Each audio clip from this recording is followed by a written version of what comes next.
Welcome to the deep dive. We're zeroing in on a must-know area for your OBGYN NBME shelf exam, the common medical conditions you'll likely encounter during pregnancy. That's right. We've basically distilled a prep book down to its absolute essentials. The idea is to give you a clear, memorable, and really high-yield overview. Yeah, let's try and cut through some of that information overload. Exactly. But preparing for this exam, it can feel like trying to drink from a fire hose sometimes. Totally. So our goal here is really to pinpoint the critical concepts related to these conditions, help you build a solid framework, something that'll serve you well on test day and honestly in your future practice too. Right. Focusing on what truly matters. Mm-hmm. Okay, let's dive in then. How about pregestational diabetes? So that's when someone already has type 1 or type 2 diabetes before getting pregnant. What's the absolute key thing to sort of nail down right away? Okay, the bedrock principle here really is just how important it is to get blood glucose levels optimally controlled before conception, like way before. Before they even conceive. Exactly. Yeah. We're talking an HbA1c target, ideally less than 6%. Now, why is this so crucial? Well, if that HbA1c is over 10% when pregnancy starts, Wow. the risk of major congenital malformations just skyrockets, especially during those really critical early weeks, organogenesis. Makes sense. And right alongside that tight glycemic control is folic acid supplementation.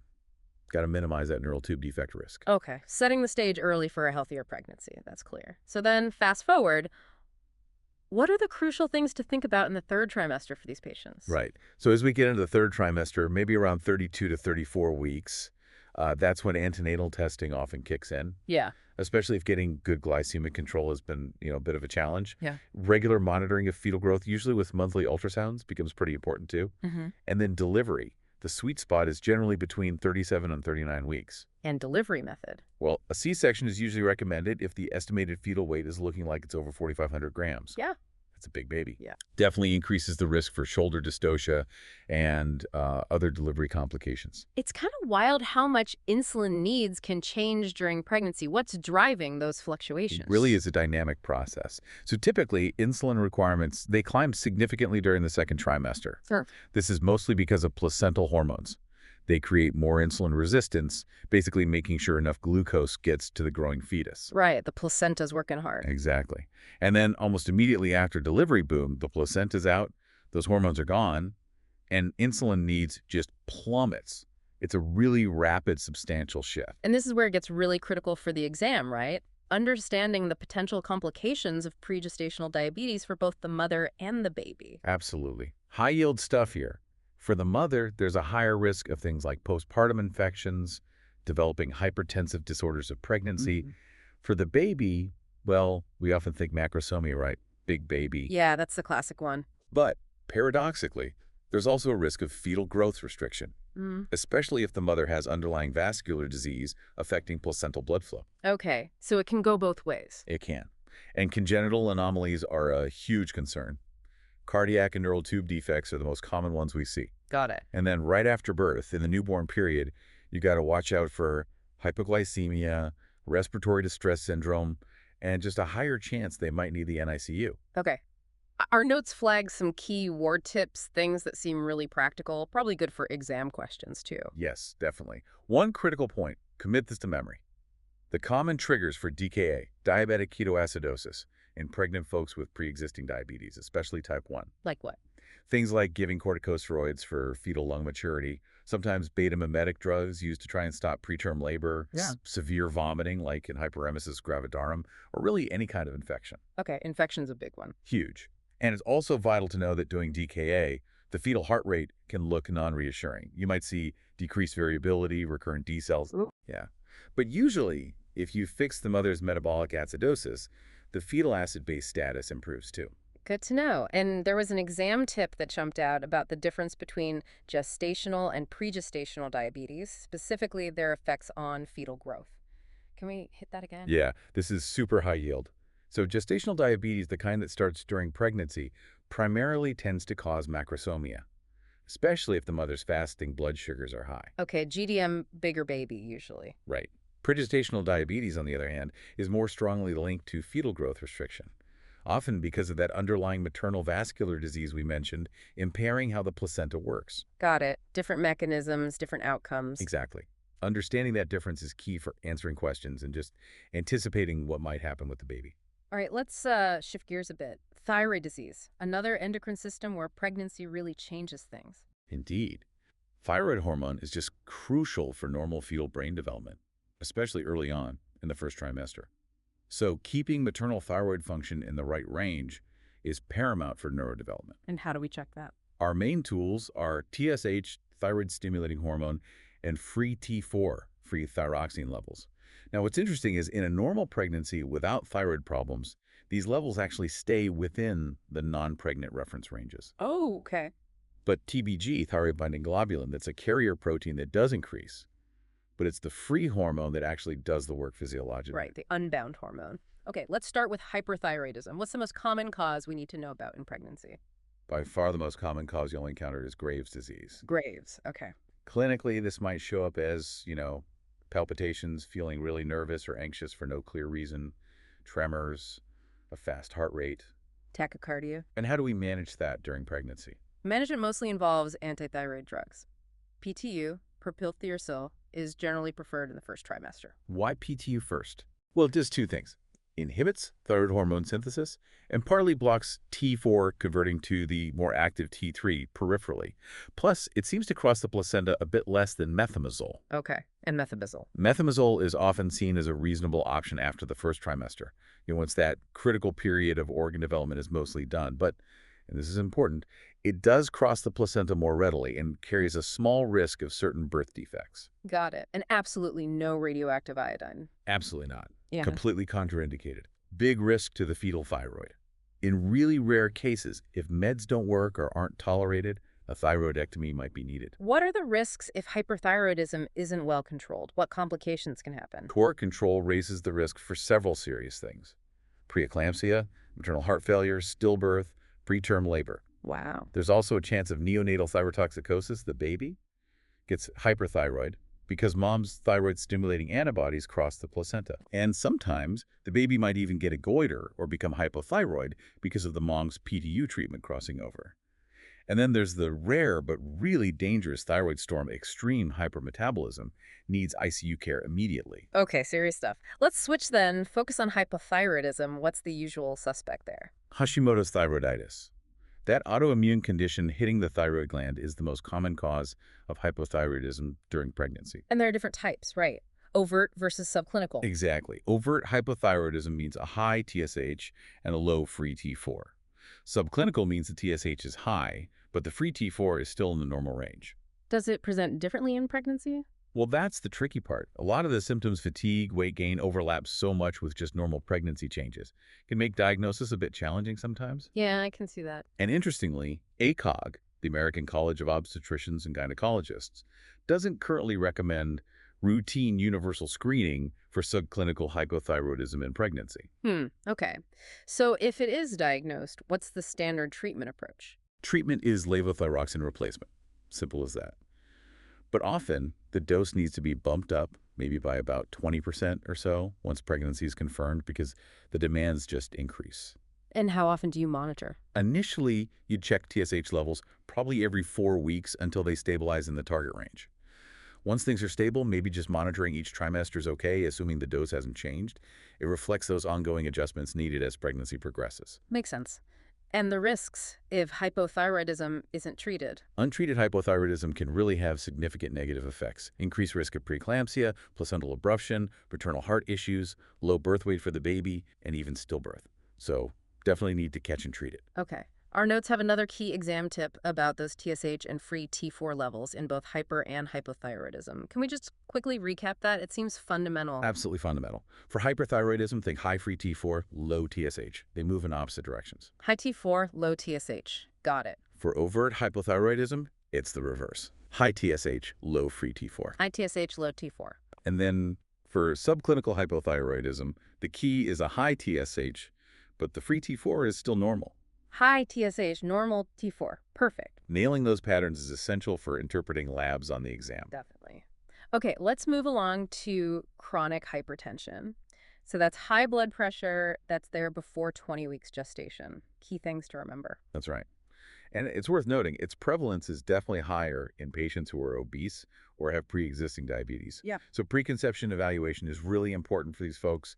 Check their baseline kidney and heart function. And what are the main complications we worry about with chronic hypertension during pregnancy? One of the biggest concerns is developing superimposed preeclampsia. Right. So that's when someone with chronic hypertension after 20 weeks develops new or worsening signs of preeclampsia, like their BP gets even higher, they start spilling protein in their urine, or other signs of end organ damage pop up. And telling that apart from just worsening chronic hypertension can be tough, I imagine. It can be tricky, yeah, but it's clinically really important. Are there specific BP meds we absolutely need to avoid in pregnancy? Big no-nos. Yes, definitely. ACE inhibitors, angiotensin-converting enzyme inhibitors, and ARBs, angiotensin receptor blockers, strictly contraindicated. Big-time teratogens, especially harmful to fetal kidney development. Okay, ACEs and ARBs out. You might see methyldopa mentioned sometimes. It was used a lot historically, but newer agents are generally preferred now. We have a war tip here emphasizing how important good control is. Can you elaborate? Sure, poorly controlled chronic hypertension, especially if there's already some end organ damage like left ventricular hypertrophy or kidney issues, that significantly bumps up the risk of bad outcomes for both mom and baby. Makes sense. Also, remember that BP normally dips a bit in the second trimester because of hormonal changes and stuff. So someone with chronic hypertension might actually look like their BP is normal if you first check them then. Oh, interesting point. And just to nail the definition, elevated BP in pregnancy is generally a sustained reading of 140 systolic or 90 diastolic or higher. 140 over 90. Got it. Okay, let's switch to cardiovascular disease. How do all the physiological changes of pregnancy impact the heart, especially if there's an underlying condition? Pregnancy really ramps up hemodynamic demands. Cardiac output increases massively, like by 50% by mid-pregnancy. Wow, 50%. Yeah, it's a huge load on the cardiovascular system, and that can seriously impact someone with pre-existing heart disease. One condition that's particularly high risk is Eisenmenger syndrome, or really any condition with significant pulmonary hypertension. Why is that so dangerous? The maternal mortality rate is extremely high. So high, in fact, that the risks of continuing the pregnancy might force a discussion about termination for the mother's safety. That's incredibly serious. What about managing pain during labor and delivery for these patients? Generally, epidural anesthesia is the way to go for pain control during labor if someone has significant cardiovascular disease. Like epidural. It gives really good pain relief, but minimizes the hemodynamic stress that comes with labor pain itself or with using systemic pain meds. And there's a handy little word tip mnemonic, PPSS for mitral stenosis. Prolapse, mitral valve prolapse is generally okay in pregnancy, but stenosis, mitral stenosis means sick, carries significant risks. PPSS prolapse. Okay, stenosis sick. Got it. Okay, shifting to pulmonary disease, we know pregnancy ups the oxygen demand. How does that affect existing lung conditions? Precisely. Higher metabolic rate means more oxygen needed. And later on, the growing uterus physically pushes up, restricting lung expansion. This can definitely worsen both acute and chronic lung diseases. Like asthma. Yeah, asthma's pretty common. And while some people find it gets better or stays the same, for others it worsens, increasing risks. Severe asthma can even be linked to fetal growth restriction. How do you assess severity? An arterial blood gas, an ABG, can be really helpful to objectively see how bad an asthma attack is in a pregnant patient. Our notes mention the rule of 13 for asthma and pregnancy. What's that about? Yeah, the rule of 13 is just a general observation. Suggests roughly a third of pregnant people with asthma get better, a third get worse, and a third stay about the same. So it's variable. Very variable. Just a reminder that pregnancy's impact isn't predictable for everyone. How's asthma managed? Any special pregnancy considerations? The basic management principles are pretty much the same as non-pregnant. Stepwise approach. Short-acting beta agonists for rescue. Inhaled corticosteroids are the main controller therapy. Add others based on severity. Okay. But definitely strongly recommend the inactivated flu shot for all pregnant individuals with asthma. And consider the pneumococcal vaccine based on standard indications. What about pneumonia? Does pregnancy change the risk or management? Unfortunately, yes. Pregnant individuals are at higher risk for complications from pneumonia compared to non-pregnant folks. Like what kind of complications? Higher chance of progressing to ARDS, acute respiratory distress syndrome. partly due to those physiological changes reducing respiratory reserve. Okay. Also, respiratory viruses like the flu, COVID-19, they tend to hit pregnant women harder. And pneumonia itself increases the risk of preterm labor and delivery. And then, If the mother gets really acidotic from the infection, you might see non-reassuring changes on the fetal heart tracing. The key is stabilizing mom promptly.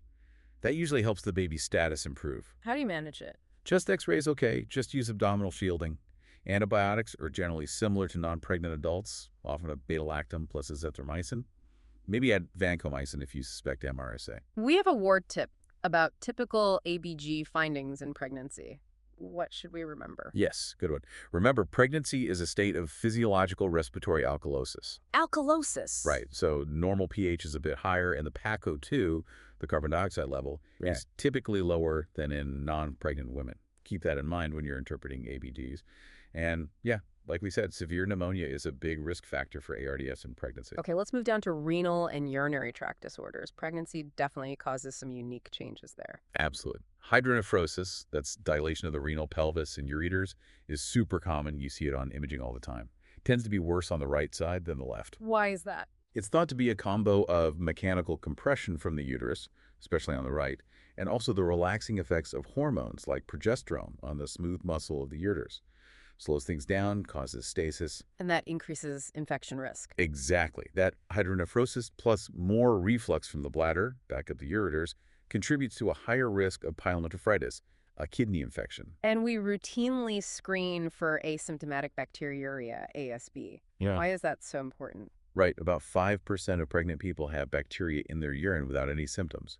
The big worry is that if you don't treat it, up to 25% of those cases can blow up into acute pyelonephritis. Wow, 1 in 4. Yeah, which is a much more serious infection with potential complications. That's why we do that routine urine culture at the first prenatal visit. And pyelonephritis itself, it sounds like a big deal in pregnancy. It is a major concern. It's actually the most common serious medical complication during pregnancy and the top non-obstetric reason for hospital admission. Often unilateral, more common on the right, and E. coli is the culprit like 80% of the time. There's also a risk of it getting into the bloodstream bacteremia. How does it present? Typically, fever, nausea, vomiting, flank or abdominal pain, and that classic CVA tenderness, costovertebral angle tenderness when you tap on their back. Sometimes it can even trigger contractions, maybe leading to preterm labor. Any other complications? Can cause temporary kidney dysfunction. You might see the creatinine level go up. And sometimes even pulmonary edema. Okay. We have a crucial exam tip here about pyelonephritis that isn't getting better. What's the likely cause? Yes, if you have a pregnant patient with pyelo, and they're not responding to the right antibiotics after, say, 48, 72 hours. The most common underlying issue you should suspect is a kidney stone nephrolithiasis, blocking things up and preventing the infection from clearing. Kidney stone. Got it. Okay, let's pivot to gastrointestinal disorders. How does pregnancy mess with diagnosing and managing these? Well, assessing GI symptoms gets tougher later in pregnancy, mainly because the big uterus pushes everything around. Organs get displaced, so the usual presentation of things can be altered. Like appendicitis. Exactly. Appendicitis is the most common non-OB surgical emergency in pregnancy. Happens in maybe 1 in 2,000 pregnancies. Same rate as non-pregnant. Incidence is about the same, yeah. But the risk of the appendix actually rupturing is higher in the 3rd trimester. And symptoms can overlap. Big time. Nausea, vomiting, common in pregnancy anyway. Plus, the appendix itself gets pushed upwards and outwards. So that classic right lower quadrant pain might not be there, or it might be in a weird spot. Makes it tricky. Right. What about gallbladder issues? Cholelithiasis, cholecystitis? Yeah. More common? Yes, gallstones and gallbladder inflammation are definitely more common during pregnancy. The clinical picture, right upper quadrant pain, maybe radiating to the back or shoulder, especially after fatty foods, is usually pretty similar to non-pregnant folks. How do you manage it? Initial management is typically medical supportive care, pain control. Unless there are complications like a blocked bile duct, infection of the bile duct, cholangitis, or pancreatitis, then surgery might be needed. And importantly, these conditions can also increase the risk of preterm labor. We have a ward tip linking estrogen and gallstones. What's the connection? Yes. The high estrogen levels in pregnancy make the bile more saturated with cholesterol. Combine that with the gallbladder not emptying as well, also due to hormones, and you get biliary stasis. Perfect setup for cholesterol crystals to form and turn into stones. Makes sense. And another ward tip lists the most common reasons for surgery during pregnancy. What are they again? The big three are appendicitis, symptomatic adnexal masses like ovarian cysts, twisting or rupturing, and complications from gallstones or cholecystitis. And anesthesia, is it safe? General anesthesia is considered safe in any trimester if surgery is truly necessary, though if it's not an emergency, the second trimester is often preferred as the sort of optimal window.